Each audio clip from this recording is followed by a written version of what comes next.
Well, we all know nowadays, don't we, how to change the speed on a cassette motor.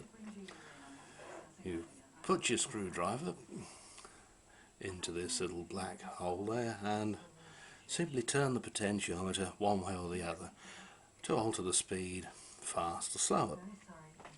And very convenient and very reliable they are too. This one dates from 1980, this motor here. Some designs used a separate control module like this. This one actually came from a record deck, and you've got your 33 and 45 trimmer there. Philips used it on their early cassettes. So did Grundig, I believe, and Telefunk and most of the European manufacturers. However, if you got one that came from the Far East back then, you would quite often find a lump like this with it. This is only the armature, and on these what happens is it's all set at the factory. As the motor spins, these tiny weights are forced outwards if it overspeeds, shutting off the supply to the winding they're connected to. Some degree of speed control could be done by adjusting these tiny screws here, but you can imagine as the contacts got worn, they were a swine to get to run right.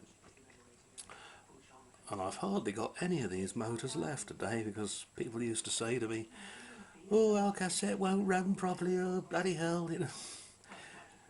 Motors all over the place, speeds all over the place, and I'd open it up, I'd find one of these things. I put an electronic motor in it, like the first one I showed you, and everything would be hunky-dory, so many of these finished up in the bin. You could, sometimes, this is the case of the motor, you could put your screwdriver in the slot there, so you didn't have to dismantle the complete thing to do this job. But oh dear, what a palaver. These were widely used in the cheaper sets that came from places like Hong Kong or Korea.